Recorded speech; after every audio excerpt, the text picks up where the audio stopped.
남에게 운을 빌려주고도 정작 자신은 그 사실조차 모를 때가 있습니다. 보살님께서는 이 5가지 선물을 절대 받지 말라고 간곡히 일러주셨습니다.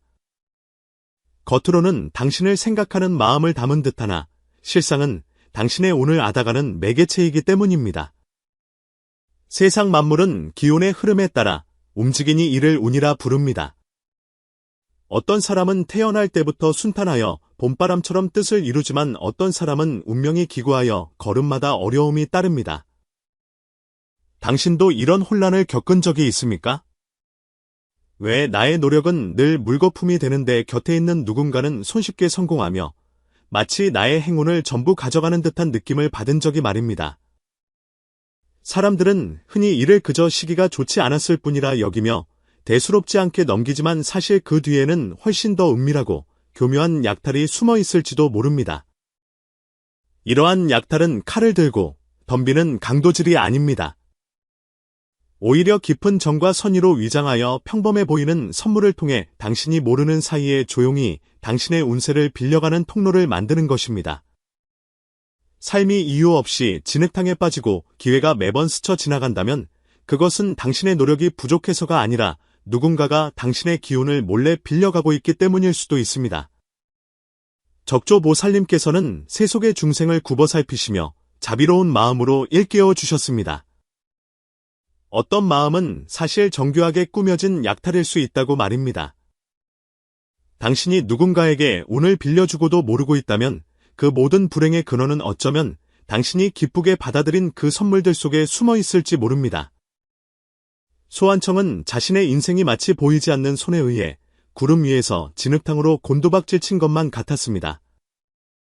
1년 전만 해도 그녀는 디자인 업계에서 떠오르는 샛별이었습니다. 최고의 실내 디자인 회사인 관상에서 수석 디자이너로 일하며 재능이 넘치고 영감이 끊이지 않았습니다. 그녀가 맡은 프로젝트는 상을 휩쓸었고 시장에서도 큰 호평을 받았습니다. 그때의 그녀는 밝고 자신감이 넘쳤으며 걸음걸이마저 당당하여 마치 세상의 모든 빛이 그녀를 위해 머무르는 듯했습니다. 동료들은 그녀를 부러워했고 상사는 그녀를 아꼈으며 고객들조차 그녀를 지목하여 일을 맡기곤 했습니다. 그녀의 삶은 마치 정교하게 그려진 공필화처럼 모든 획이 적절하고 조화로움과 행복으로 가득 차 있었습니다. 그러나 언제부터인가 이 그림은 색이 바래고 갈라지기 시작했습니다. 가장 먼저 문제가 생긴 것은 그녀의 일이었습니다. 그녀가 수많은 심혈을 기울여 모두가 성공을 확신했던 중요한 프로젝트가 마무리 단계에서 갑작스럽게 고객사의 투자 철회로 무산되었습니다. 이유는 터무니없었습니다. 회사 고위층의 결정이 바뀌었다고 했지만 누가 봐도 졸렬한 핑계에 불과했습니다. 소환청은 이를 위해 수많은 밤을 지새웠고 쌓인 도면이 사람 키보다 높았지만 결국 남은 것은 허무한 뿐이었습니다. 그녀는 억울했지만 어찌할 도리가 없었습니다. 하지만 이것은 시작에 불과했습니다.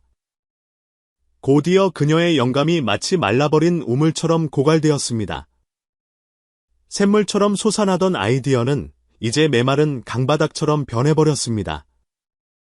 컴퓨터 앞에 앉아 빈 화면을 바라보아도 머릿속은 하얗게 비어있었고 겨우 짜낸 생각들도 평범하고 지루하여 예전의 빛을 잃은 것들 뿐이었습니다. 그녀는 불면증에 시달리며 밤새 천장을 바라보았고 불안감은 덩굴처럼 심장을 조여왔으며 몸에도 이상 신호가 오기 시작했습니다. 예전에는 72시간을 내리 일해도 끄떡없던 소환청은 온데간데였고 대신 얼굴이 누렇게 뜨고 기운 없는 환자 같은 모습만 남았습니다. 그녀는 이유 없는 피로를 자주 느꼈는데 마치 몸의 에너지가 조금씩 빠져나가는 기분이었습니다. 병원에서 검사를 받아보았지만 수치는 대부분 정상이었습니다. 의사는 그저 많이 쉬고 스트레스를 줄이라는 말만 되풀이했습니다. 하지만 그녀는 문제가 결코 그리 단순하지 않음을 직감했습니다. 더욱 그녀를 춥고 외롭게 만든 것은 인간관계의 변화였습니다.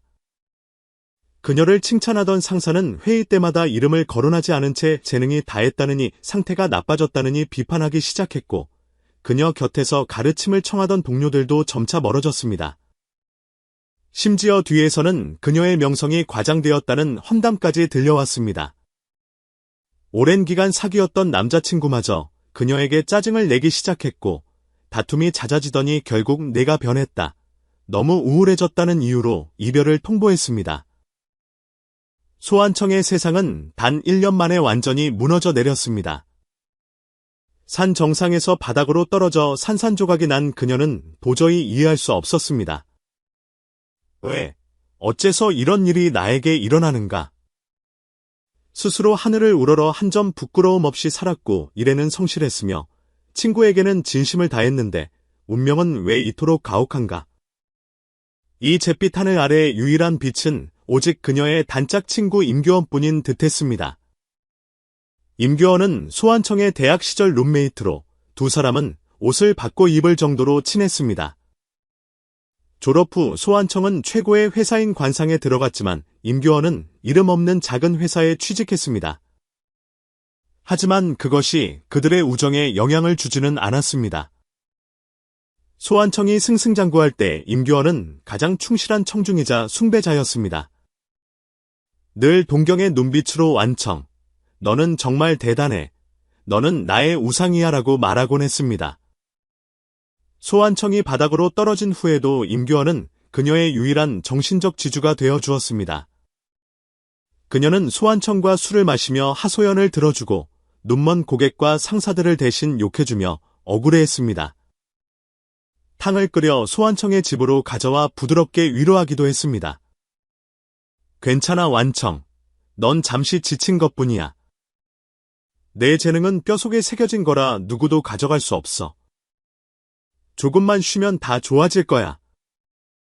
소환청은 임교원에게 깊은 감사를 느꼈습니다. 이 가장 어두운 시기에 임교원의 위로가 없었다면 정말 버티지 못했을 것이라 생각했습니다.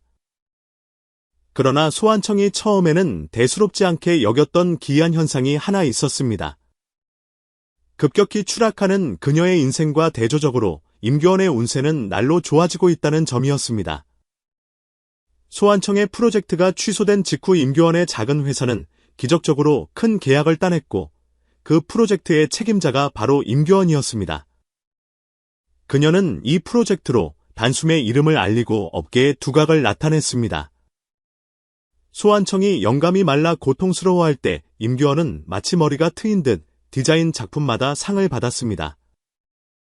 한 번은 소환청이 우연히 임교원의 수상작인 심장의 떨림을 보게 되었는데 그 작품의 핵심 아이디어는 언젠가 오후 차를 마시며 소환청이 흘리듯 말했던 미완성의 구상과 놀랍도록 비슷했습니다. 그녀는 당시 고개를 저으며 자신이 예민해진 탓이라 여겼습니다. 그저 우연일 뿐, 교원이가 그럴 리 없다고 생각했습니다. 소환청이 건강 문제로 중요한 입찰을 포기해야 했을 때 임교원의 회사가 마침 그 입찰에 참여했고 결국 혜성처럼 등장해 승리를 거머쥐었습니다. 임교원은 이로 인해 디자인 총괄 이사로 파격 승진했고 연봉은 몇 배로 뛰었으며 새 차를 바꾸고 도심에 큰 아파트를 샀습니다. 심지어 소환청이 이별한 지 얼마 되지 않아 전 남자친구가 임교원과 만난다는 소문까지 들렸습니다. 매번 임교원은 소환청에게 가장 먼저 기쁜 소식을 전하며 조심스럽고 미안한 말투로 말했습니다. 완청, 정말 미안해. 나도 어떻게 된 일인지 모르겠어. 나 원망 안 할 거지? 소환청이 무슨 말을 할 수 있었겠습니까? 억지로 웃으며 말했습니다. 그럴 리가. 내가 잘 돼서 기쁜 걸. 하지만 마음속 쓴맛은 오장육부를 적셨습니다. 그녀는 이 모든 것을 운명의 장난이라 여길 수밖에 없었습니다. 어쩌면 사람마다 타고난 운의 양이 정해져 있어 자신의 운이 다했기에 교원에게 차례가 간 것이라 생각했습니다. 임교원의 관심은 각종 작은 선물들로도 이어졌습니다. 그녀는 소환청이 고풍스럽고 독특한 소품을 좋아한다는 것을 알고 여기저기서 구해와 선물했습니다. 완청, 이거 봐 어떤 할머니한테 산 은비녀인데 정말 분위기 있지 않아? 네가 하면 정말 예쁠 거야. 그것은 전체가 검은색인 은비녀로 모양은 고풍스러웠고 섬세한 무늬가 새겨져 있었으나 비녀 머리 부분에 미세하게 이가 빠져 있었습니다. 소환청은 그것이 마음에 들어 자주 머리를 올리는 데 사용했습니다. 이상하게도 이 비녀를 꽂은 뒤부터 두통과 불면증이 더 심해지는 듯했습니다. 완청, 내가 무경골이라는 화분을 가져왔어. 마음을 편안하게 해준대. 요즘 스트레스가 많으니까 책상에 두고 보면 기분이 좀 나아질 거야. 그것은 잎이 거의 검은색에 가까운 양치식물로 모양이 기이하고 독특했습니다. 소환청은 그것을 책상 위에 두었지만 어찌된 영문인지 그 식물에 가까이 갈 때마다 가슴이 답답하고 생각도 더뎌지는 느낌을 받았습니다. 완청, 이건 내가 직접 짠 목도리야. 가장 부드러운 캐시미어로 짰어. 겨울이 오는데 몸도 약하니 감기 걸리지 않게 조심해. 목도리는 짙은 회색으로 아주 촘촘하게 짜여 있었고 임규원 특유의 향수 냄새가 배어 있었습니다. 소환청은 감동하여 거의 매일 하고 다녔지만 그의 겨울에는 유독 감기를 4-5번이나 앓았고 매번 심하게 앓아누웠습니다. 완청, 이 작은 거울 좀봐 골동품 시장에서 구한 건데 청나라 때 거래. 거울이 좀 흐릿하긴 하지만 테두리 조각이 정말 정교하잖아. 집에 장식용으로 두면 좋을 거야. 손바닥만 한 동거울이었는데 테두리에는 꽃과 새가 복잡하게 조각되어 있었지만 거울 중심에는 미세한 금이가 있어 자세히 보지 않으면 알 수 없었습니다. 소환청은 그것을 화장대에 두었는데 그 후로 거울을 볼 때마다 자신의 얼굴이 더욱 초췌하고 어두워 보이는 듯했습니다. 소환청은 이 선물들 뒤에 어떤 문제가 있을 것이라고는 꿈에도 의심하지 않았습니다. 그녀에게 그것들은 친구의 진심 어린 배려일 뿐이었습니다.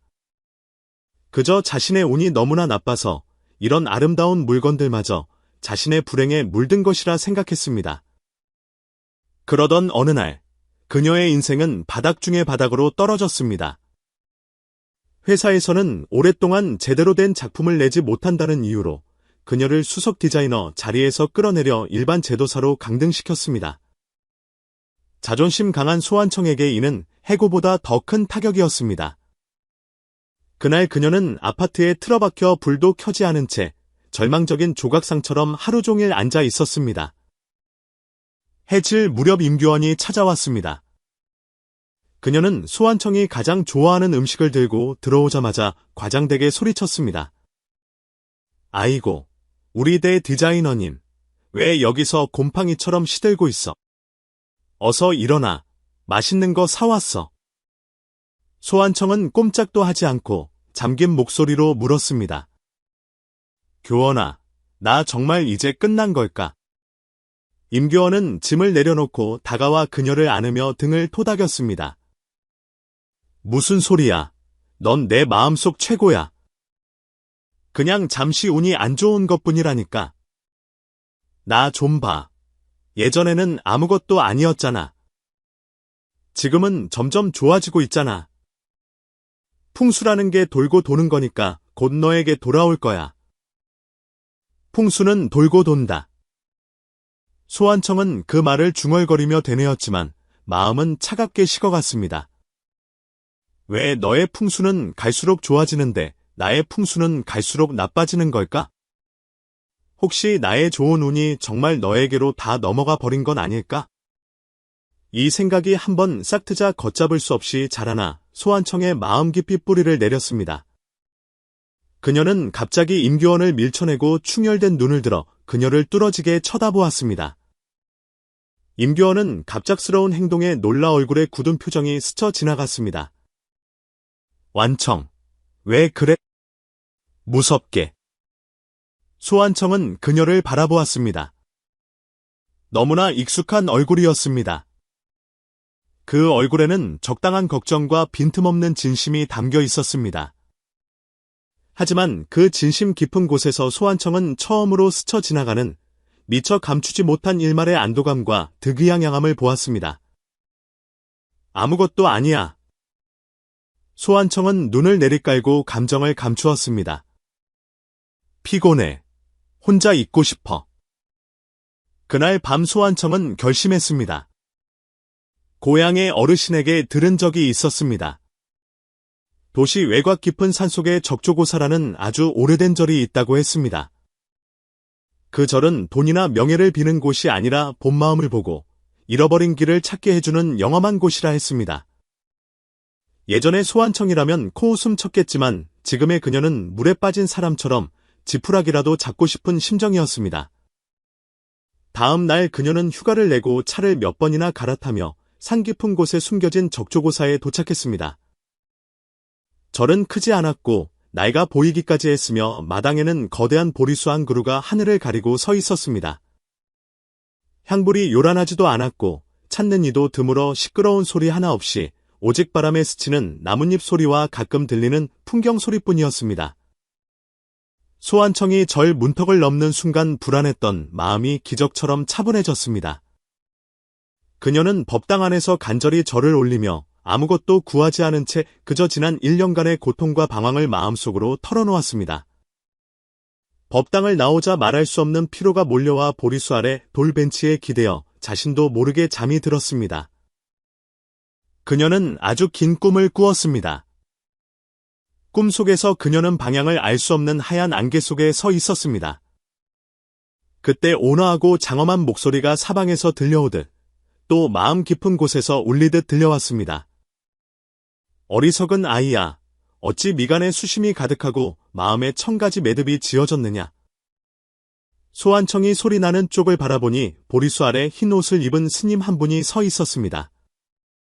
얼굴은 흐릿하여 잘 보이지 않았으나 온몸에서 마음을 편안하게 하는 부드러운 빛이 뿜어져 나왔습니다. 소환청은 그분이 평범한 사람이 아님을 알았습니다. 그녀는 무릎을 꿇고 눈물을 흘리며 보살님께 길을 물었습니다. 제자 소환청, 무엇을 잘못했는지 모르겠습니다. 1년 사이에 사업은 망하고 사람들은 떠나고 몸과 마음이 지쳐 더 이상 희망이 없습니다. 왜 저의 노력은 물거품이 되고 제 주변 사람은 만사가 순조로워 마치 저의 운을 가져간 것만 같습니까? 그 목소리가 자비와 연민을 담아 탄식했습니다. 모든 것은 인연의 법이다. 운이란 물속의 달과 같아 실지 않은 듯하나 허상이며 몸의 전기와 같아 보이지 않으나 사람의 영혼을 기른다. 운은 기를 수도 있고 상할 수도 있으며 빌려줄 수도 있고 빌려올 수도 있다.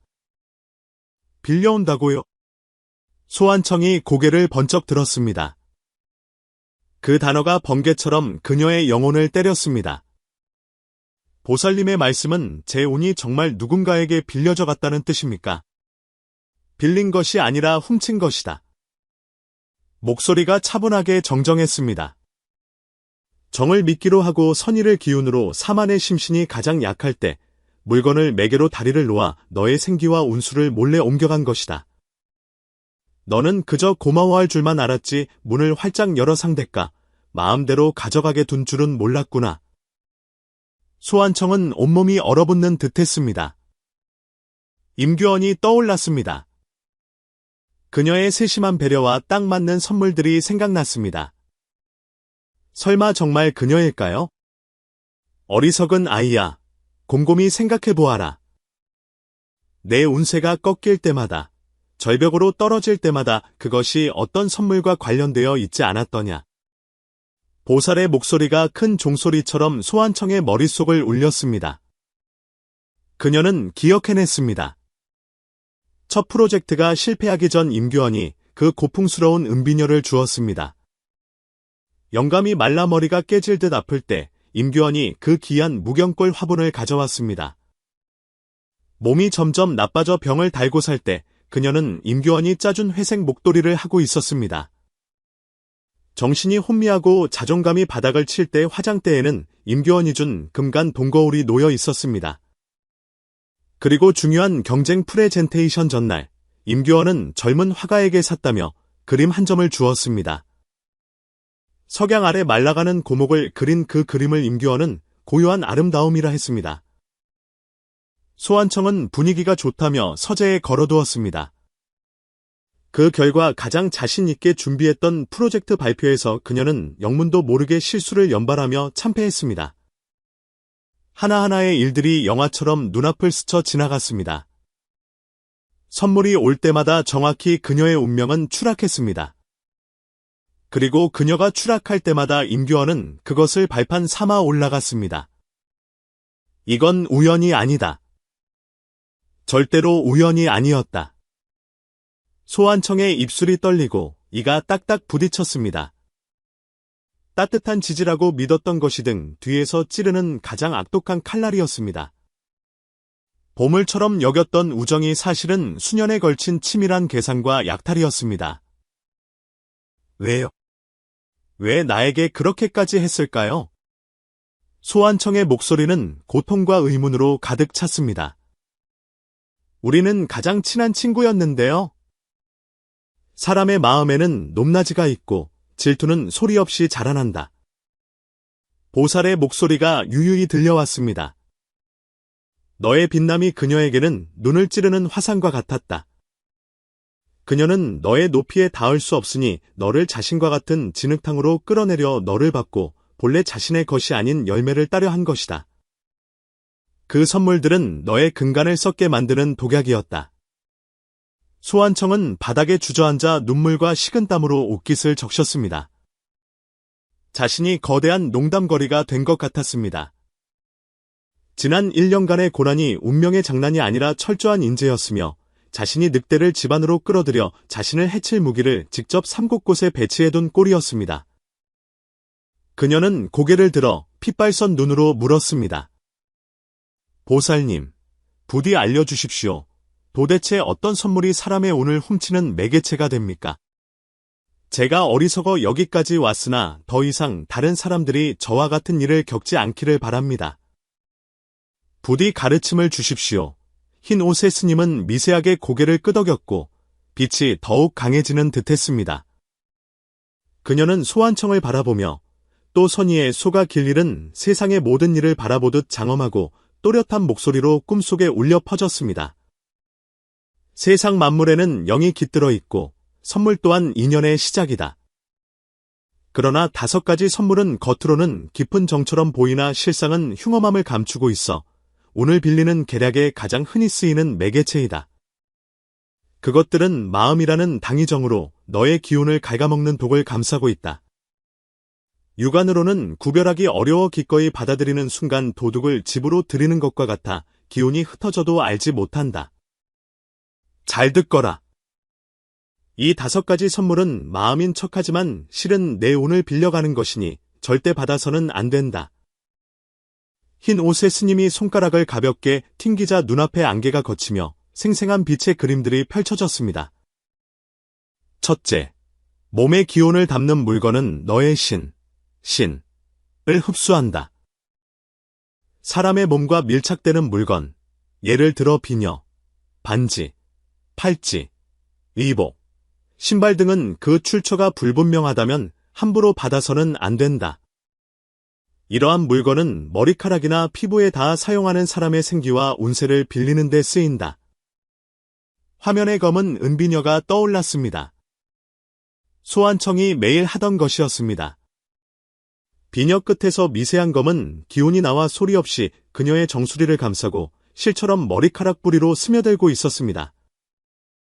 이 비녀는 고대 비법으로 만들어져 타인이 오랫동안 착용하며 이미 음탁한 기운이 서려 있다. 만약 누군가 의도를 가지고 진을 친 뒤 선물하면 내가 매일 착용함으로써 너의 양기로 타인의 음을 기르는 꼴이 된다. 소환청은 전율했습니다. 비녀를 꽂은 뒤부터 두통과 불안에 시달린 이유가 피로 때문이 아니라 기를 뺏겼기 때문이었습니다. 기는 사람의 근본이니 날로 손해를 보면 정신이 편치 않고 복이 머물지 않으며 운이 모이지 않습니다. 증여자가 부정한 마음을 품으면 그 사람은 날로 성하고 너는 날로 쇠하게 되니 시소처럼 한쪽이 오르면 한쪽은 내려가는 이치입니다. 둘째, 영을 흡수하는 물질은 너의 마음을 어지럽힌다. 모양이 기이하거나 색이 반항적인 화초가 누군가의 염원으로 길러졌다면 운을 빼앗는 도구가 될 수 있다. 화면이 바뀌며 그 무경골 화분이 나타났습니다. 잎은 먹물처럼 검고 뿌리에는 검붉은 맥이 뛰고 있었습니다. 그것은 방 안의 공기를 탐욕스럽게 들이마셨고 잎이 흔들릴 때마다 소환청의 몸에서 옅은 흰 기운이 빨려나와 식물의 양분이 되었습니다. 이러한 식물은 음으로 음을 기르니 겉으로는 마음을 가라앉히는 듯하나 실은 마음을 앗아간다. 곁에 두면 생각이 느려지고 의지가 약해지며 영혼이 흐려져 운명이 어지러워진다. 심한 경우 꿈자리가 사나워지고 생생한 영광을 빼앗긴다. 소환청은 눈을 감고 눈물을 흘렸습니다. 그 기간 동안 하루 종일 멍하고 그림 그리는 손이 떨렸던 것이 단순한 압박감이 아니었음을 알게 되었습니다. 자신의 연기가 그 검은 식물에 빨려 들어갔던 것입니다. 셋째, 병을 감추는 옷. 옷, 목도리, 숄 등을 선물할 때 만약 주술의 실이나 뼈가루 혹은 특정한 향이 배어 있다면 이는 운을 끌어당기는 도구인 경우가 많다. 스님이 손을 뻗자 회색 목도리가 공중에 나타났는데 섬유 사이로 미세하게 꿈틀거리는 무늬가 보였습니다. 그 기운은 차갑고 끈적하여 거미줄처럼 소환청의 목을 감싸고 있었습니다. 피부에 닿는 물건은 기를 통하게 하기 가장 쉽다.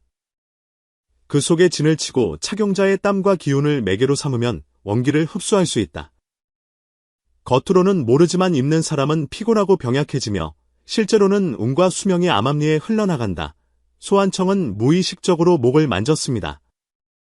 그 끈적하고 차가운 속박이 느껴지는 듯했습니다. 목도리에서 나던 옅은 양 냄새가 향기가 아니라 주술이었음을 이제야 깨달았습니다. 넷째, 혼을 비추는 거울은 상을 어지럽힌다. 거울은 형태를 비추지만 정신도 비춘다. 옛사람들은 거울로 사악함을 막았으나 이를 역이용하면 혼을 가두는 도구가 된다. 동거울이 떠올랐고 미세한 금이 번쩍였습니다. 거울 속에는 소환청의 얼굴이 비쳤는데 실제와는 조금 달랐습니다. 거울 속의 그녀는 눈을 내리깔고 얼굴색이 흑빛이었으며 마치 어둠 속에서 그녀의 생명을 훔치는 또 다른 그림자 같았습니다. 거울 속의 그림자에 저주를 걸면 받는 사람의 심신과 통하게 된다. 매일 비추면 정신이 점차 잠식된다. 시간이 흐르면 거울 속 그림자는 왕성해지고 거울 밖의 사람은 쇠락한다. 이 거울은 이미 너의 사문 중 하나인 영광혼을 가두었다. 내가 최근 겪은 불명과 악몽은 모두 여기서 비롯된 것이다. 소환청은 피를 토할 것 같았습니다. 그 평범해 보이던 선물들이 하나하나 연결된 덫이었음을 깨달았습니다. 다섯째, 은유의 그림은 너의 길을 끊는다.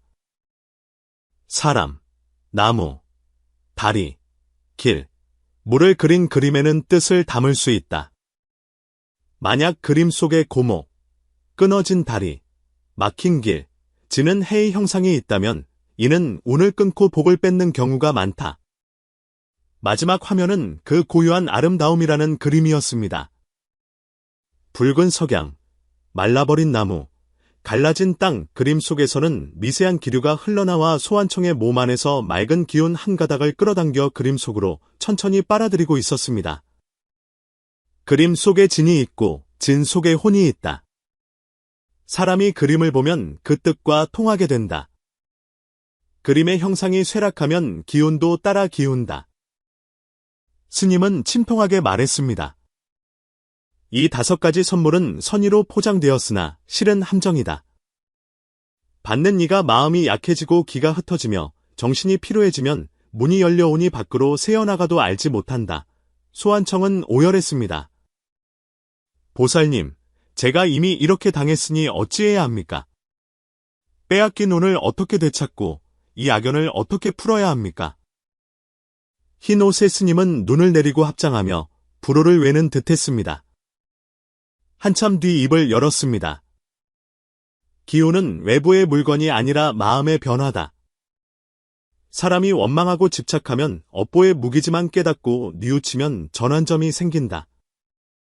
이 국면을 풀려면 단, 정, 환, 명, 의 4가지 법을 써야 한다. 첫째, 악연을 끊어라.